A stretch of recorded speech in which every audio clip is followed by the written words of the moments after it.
everyone, welcome back to my channel, and those who are new on this channel, please do not forget to subscribe our amazing channel. And in this lecture we will discuss about biosynthesis of triacyl glycerols in detail. But biosynthesis पढ़ने से पहले हम एक चीज और discuss करते हैं, that is structure of triacyl glycerol. Triacyl glycerol के अगर स्ट्रक्चर की बात करें तो ये दो कंपोनेंट से बने होते हैं। First one is the glycerol and second one is the fatty acid. Glycerol and fatty acid से बनते हैं आपका ट्राइएसाइल ग्लिसरॉल। ग्लिसरॉल के अगर स्ट्रक्चर की बात करें तो ये ट्राइहाइड्रिक एल्कोहल होते हैं, दैट इज इसमें 3 फंक्शनल ग्रुप होते हैं और ये 3 कार्बन के ही ट्राइहाइड्रिक एल्कोहल होते हैं। तो सारे कार्बन पे आपका एक एक OH ग्रुप होगा। सो ये आपका स्ट्रक्चर है ग्लिसरॉल का, that is CH2OH, CHOH and CH2OH। अब ये अल्कोहल फंक्शनल ग्रुप के साथ फैटी एसिड का क्या बनता है, बॉन्ड बनता है। एंड फैटी एसिड में आपके 2 कंपोनेंट होते हैं। First one is the R group जिसको अल्काइल ग्रुप बोलते हैं, and second one is the carboxylic acid functional group. तो आपके ये तीनों OH से आपके फैटी एसिड का कंडेंसेशन होता है, एंड फैटी एसिड का जो ये कार्बोक्सिल ग्रुप है ये कंडेंस करता है ग्लिसरॉल के अल्कोहल फंक्शनल ग्रुप से। ग्लिसरॉल का हाइड्रोजन एंड कार्बोक्सिलिक ग्रुप का OH ये वाटर के फॉर्म में निकलता है एंड यहाँ पे ईस्टर बॉन्ड का फॉर्मेशन होता है। सो ये तीनों OH के साथ ईस्टर बॉन्ड का फॉर्मेशन होगा, मतलब कि आपका एक ग्लिसरॉल मॉलिक्यूल होंगे एंड 3 फैटी एसिड होंगे। ये तीनों फैटी एसिड सेम भी हो सकते हैं, डिफरेंट भी हो सकते हैं। So this is the structure of triacyl glycerol. ये जो आपका बॉन्ड है COOR, that is ester bond. So glycerol और फैटी एसिड के बीच में जो बॉन्ड होते हैं उसको ईस्टर बॉन्ड बोलते हैं। Now we are going to discuss biosynthesis of triacyl glycerol. So most of the fatty acids synthesized or ingested by an organisms have 1 or 2 fates. Organisms जो भी fatty acids synthesize करते हैं in their body या फिर जो fatty acids food के द्वारा consume करते हैं उनका 2 में से कोई एक फेट ही हो सकता है। पहला फेट है इनकॉर्पोरेशन इनटू ट्राइसाइल ग्लिसरॉल्स। जो फैटी एसिड है वो ट्राइसाइल ग्लिसरॉल में इनकॉर्पोरेट हो जाएगा और वो ट्राइसाइल ग्लिसरॉल का फॉर्मेशन करेगा for the storage of metabolic energy. दूसरा फेट क्या है, जो फैटी एसिड ऑर्गेनिजम्स के द्वारा सिंथेसाइज हुआ है या फूड के द्वारा कंज्यूम हुआ है वो आपके फॉस्फोलिपिड कंपोनेंट में इनकॉर्पोरेट हो जाते हैं, and phospholipid is the main component of cellular membrane या प्लाज्मा मेम्ब्रेन। प्लाज्मा मेम्ब्रेन का स्ट्रक्चर क्या होता है, लिपिड बाइलेयर, एंड लिपिड में जो मोस्ट कॉमन होते हैं that is phospholipid bilayer. Mainly क्या होता है, फॉस्फोलिपिड बाइलेयर। इसके अलावा कोलेस्ट्रॉल्स एंड अदर लिपिड्स भी प्रेजेंट होते हैं। सो अभी तक हमने क्या पढ़ा, अभी तक हमने बस ये पढ़ा है कि ट्राइएसाइल ग्लिसरॉल में 2 कंपोनेंट होते हैं। First one is the glycerol and second one is the fatty acid. जो फैटी एसिड फूड के द्वारा कंज्यूम किया जाता है या फिर जो फैटी एसिड्स ऑर्गेनिजम्स के द्वारा सिंथेसाइज किया जाता है उसका 2 में से कोई एक फेट होगा, या तो वो ट्राइसाइल ग्लिसरॉल बनाएगा या तो वो फॉस्फोलिपिड बनाएगा। Triacyl glycerol storage of metabolic energy के लिए यूज होता है, लेकिन अगर हम फॉस्फोलिपिड की बात करें तो they are components of plasma membrane या cellular membrane. The partitioning between these 2 alternative fates depends upon the organisms current need. अब सवाल ये है कि जो फैटी एसिड है बॉडी में, चाहे वो सिंथेसाइज हुआ है या फिर वो फूड के द्वारा कंज्यूम किया गया है, वो किस चीज में पार्टिसिपेट करेगा, ट्राइसाइल ग्लिसरॉल में पार्टिसिपेट करेगा या फॉस्फोलिपिड में पार्टिसिपेट करेगा। ये डिसाइड होता है ऑर्गेनिजम्स के करेंट नीड क्या है। During rapid growth synthesis of new membranes requires the production of membrane phospholipids when an organism has plentiful food supply but it is not actively growing, it sends most of its fatty acid into the storage fats।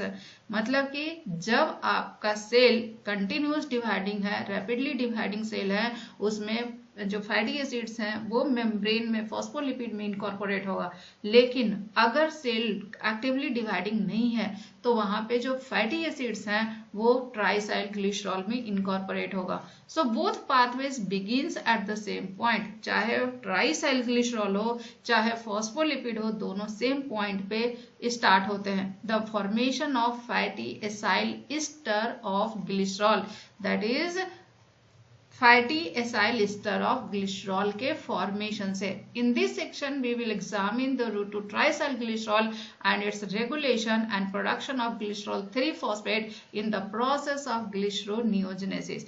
सो इस lecture में हम सिर्फ एक topic को मिलने discuss करेंगे, that is triacyl glycerol का formation. Tricyl glycerol and glycerophospholipids are synthesized from the same precursor. चाहे वो ट्राइसाइल ग्लिसरॉल हो चाहे वो ग्लिसरोफॉस्फोलिपिड्स हो, वो सेम प्रिकर्सर से सिंथेसाइज होते हैं। Animals can synthesise and store large quantities of triacyl glycerol to be used later as a fuel. Animals synthesise करते हैं और ट्राइसाइल ग्लिसरॉल को स्टोर करते हैं जो कि बाद में फ्यूल के फॉर्म में यूज होता है। Humans can store only a few hundred grams of glycogen in liver and muscle. Humans की अगर हम बात करें तो लीवर एंड मसल में ग्लाइकोजेन का स्टोरेज होता है, बट कुछ 100 ग्राम्स ही स्टोर होते हैं एंड वो जो स्टोरेज का अमाउंट है they are barely enough to supply the body's energy needs for 12 hour. वो सिर्फ 12 आवर के लिए ही एनर्जी दे सकता है। In contrast, the total amount of stored tricyl glycerol in 70 kg man, average build is about 15 kg, enough to support the basal energy needs for as long as 12 weeks. वो 12 week तक support कर सकते हैं। So triacyl glycerols have the highest energy content of all the stored nutrients. Triacyl glycerol में highest energy contents होते हैं as compare to protein and carbohydrate, and it is more than 38 kilo joule per gram. 1 ग्राम में 38 kilo joule होते हैं। Whenever carbohydrate is ingested in excess of the organism's capacity to store glycogen, the excess is converted to triacylglycerol and stored in adipose tissue. जो humans के द्वारा animals के द्वारा extra glucose ingest किया जाता है वो सबसे पहले ग्लाइकोजन में कन्वर्ट होता है, बट ग्लाइकोजन की जो स्टोरेज कैपेसिटी है वो लिमिटेड है, तो जो एक्सेस होता है वो फैट में कन्वर्ट हो जाते हैं, ट्राइसाइल ग्लिसरॉल में कन्वर्ट होते हैं और जो कि एडिपोज टिश्यू में स्टोर होते हैं। Plants also manufacture tricyl glycerols as an energy-rich fuel, mainly stored in food, fruits, nuts and seeds. Plants भी ट्राइसाइल ग्लिसरॉल की सिंथेसिस करते हैं as an energy rich fuel, और वो कहाँ स्टोर होते हैं? फ्रूट्स में स्टोर होते हैं, नट्स में स्टोर होते हैं एंड सीड्स में स्टोर होते हैं।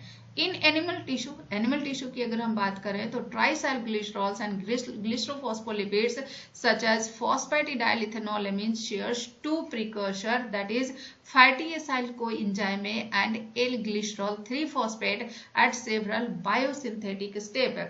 एनिमल टिश्यू की अगर हम बात करें तो ट्राइसाइल ग्लिसरॉल एंड ग्लिसरोफॉस्फोलिपिड जैसे फॉस्फेटिडाइल इथेनोलेमिन 2 प्रिकर्सर को शेयर करता है। पहला फैटी एसाइल कोएंजाइम है और दूसरा L-glycerol 3-phosphate है।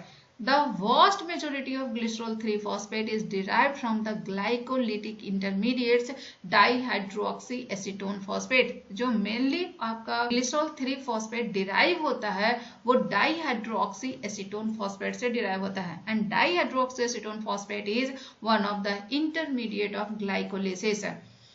By the action of cytosolic NAD-linked glycerol 3-phosphate dehydrogenase, dihydroxy acetone phosphate से L-glycerol 3-phosphate में कन्वर्शन के लिए जो एंजाइम यूज होता है उसको बोलते हैं Glycerol 3-phosphate dehydrogenase।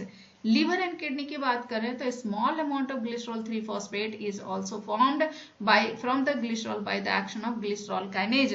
Liver and kidney में Glycerol 3-phosphate कैसे बनते हैं? ग्लिसरॉल से बनते हैं bye the action of glycerol kinase.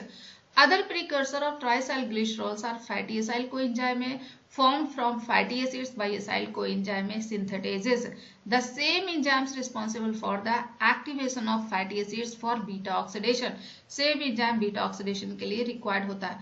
So in the first stage of biosynthesis of tricyl glycerol, the acylation of 2 free hydroxyl group of L-glyceryl 3-phosphate. L glycerol 3 phosphate में 2 OH group free हैं और वहां पे 2 fatty acid जाके condense होते हैं to yield diacyl glycerol 3 phosphate, more commonly phosphatidic acid भी बोलते हैं या फिर फॉस्फैटिडेट भी बोलते हैं। Phosphatidic acid is present in only trace amounts in cells, but it is central intermediate in lipid biosynthesis. Phosphatidic acid cells में बहुत ट्रेस अमाउंट्स में होते हैं, लेकिन वो लिपिड बायोसिंथेसिस में सेंट्रल रोल प्ले करते हैं, सेंट्रल इंटरमीडिएट होता है। It can be converted either to a triacyl glycerol और to a glycerophospholipid. In the pathway to tricyl glycerols, phosphatidic acid is hydrolyzed to phosphatidic acid phosphatase to form 1,2-diacyl glycerol and diacyl glycerol convert होता है triacyl glycerols में by trans esterification with the third fatty acyl coenzyme A. So this is the mechanism of biosynthesis of phosphatidic acid for the synthesis of triacyl glycerol. So triacyl glycerol की synthesis के लिए जो important component चाहिए वो क्या है? phosphatidic acid. phosphatidic acid का structure क्या होता है? ग्लिसरॉल जो होता है उसके 2 कार्बन पे फैटी एसिड अटैच होते हैं एंड 3rd कार्बन पे फॉस्फेट ग्रुप अटैच होते हैं। अब ये कैसे अरेंजमेंट होता है? तो इसके लिए आपको प्रिकर्सर चाहिए 2. First one is the L glycerol 3 phosphate and second one is the fatty acid, और fatty acid basically fatty acyl coenzyme A से आता है। तो सबसे पहले हम समझते हैं एल ग्लिसरॉल 3 फॉस्फेट कैसे बनते हैं। एल ग्लिसरॉल 3 फॉस्फेट के फॉर्मेशन के लिए 2 रूट है। पहला जो ग्लाइकोलिसिस में आपका डाईहाइड्रोक्सी एसीटोन फॉस्फेट बनता है उससे, और दूसरा ग्लिसरॉल से। सो ग्लूकोज से बनता है dihydroxy acetone phosphate and dihydroxy acetone phosphate से आपका बनता है क्या? L glycerol 3 phosphate. और इस रिएक्शन को जो एंजाइम कैटालाइज करता है उसको बोलते हैं ग्लिसरॉल 3 फॉस्फेट डिहाइड्रोजिनेज। क्योंकि यहाँ पे रिडक्शन हो रहा है तो किसी न किसी का ऑक्सीडेशन होगा। ऑक्सीडेशन किसका होगा? NADH का। NADH ऑक्सीडाइज होकर NAD+ बनाएगा। लेकिन ग्लिसरॉल से एल ग्लिसरॉल 3 फॉस्फेट बनाने के लिए क्या करना पड़ेगा? सिर्फ आपके 3 पोजीशन पे फॉस्फेट ग्रुप ऐड करना पड़ेगा। और फॉस्फेट ग्रुप ऐड करने के लिए काइनेज एंजाइम यूज होते हैं, क्योंकि ये फॉस्फेट ग्रुप ग्लिसरॉल में ऐड कर रहे हैं तो इसको बोलते हैं glycerol kinase and ATP is the phosphoryl group donor. तो आपका एल ग्लिसरॉल 3 फॉस्फेट बन गया। अब इस एल ग्लिसरॉल 3 फॉस्फेट पे 2 OH ग्रुप है और दोनों OH ग्रुप से पे आके एक एक करके फैटी एसिड आपका क्या होगा? स्टेरिफाइड होगा। सो यहाँ पे जो रिएक्शन कैटालाइज करता है एंजाइम उसको एसाइल ट्रांसफरेज बोलते हैं, क्योंकि एसाइल ग्रुप को ट्रांसफर कर रहा है। एसाइल ग्रुप कहाँ से आता है? फैटी एसाइल कोएंजाइम ए से। फैटी एसाइल कोएंजाइम ए कैसे बनते हैं? फैटी एसिड में जब कोएंजाइम ए ऐड होता है तो वो फैटी एसाइल कोएंजाइम ए बनाता है and this reaction is catalysed by acyl coenzyme A synthetase. So 2 acyl coenzyme A synthetase काम करेगा तो 2 मॉलिक्यूल आपका फैटी एसाइल कोएंजाइम ए बनेंगे। एक बार में आपका एक ग्रुप पे अटैच होता है, दूसरे बार में आपके दूसरे कार्बन पे अटैच होता है एंड फाइनली फॉस्फैटिडिक एसिड का फॉर्मेशन होता है। So this is the mechanism of biosynthesis of phosphatidic acid. Now phosphatidic acid आपका किस तरह से ट्राइसाइल ग्लिसरॉल का फॉर्मेशन करता है? So this is the conversion of phosphatidic acid to triacyl glycerol in lipid biosynthesis. Phosphatidic acid का structure क्या होता है? फर्स्ट कार्बन, सेकेंड कार्बन, आपका ये 2 कार्बन पे एसाइल कोएंजाइम ए होते हैं एंड 3rd कार्बन पे आपका फॉस्फेट ग्रुप होता है। अब इस फॉस्फैटिडिक एसिड में आपका ये फॉस्फेट ग्रुप को हटा के आपको क्या ऐड करना है? एसाइल ग्रुप है, एसाइल ग्रुप ऐड करना है। सो फॉस्फैटिडिक एसिड फॉस्फेटेज आपका ये फॉस्फेट ग्रुप रिमूव करेगा तो ये क्या बनेगा? 1,2-डाइएसाइल ग्लिसरॉल एंड 1,2-डाइएसाइल ग्लिसरॉल में अब क्या आ गया? OH group. अब यहाँ पे अनदर एसाइल ट्रांसफरेज एंजाइम काम करेगा और ये अनदर फैटी एसिड को ऐड करेगा एंड फाइनली क्या बनेगा? Triacyl glycerol. लेकिन जब फॉस्फैटिडिक एसिड पे के इस फॉस्फेट ग्रुप पे कोई हेड ग्रुप का अटैचमेंट होता है, चाहे वो सेरीन हो, चाहे वो कोलिन हो, चाहे वो इथेनॉल एमीन हो, तो उसको बोलते हैं glycerophospholipid. So this is all about mechanism of biosynthesis of triacyl glycerol from फॉस्फैटिक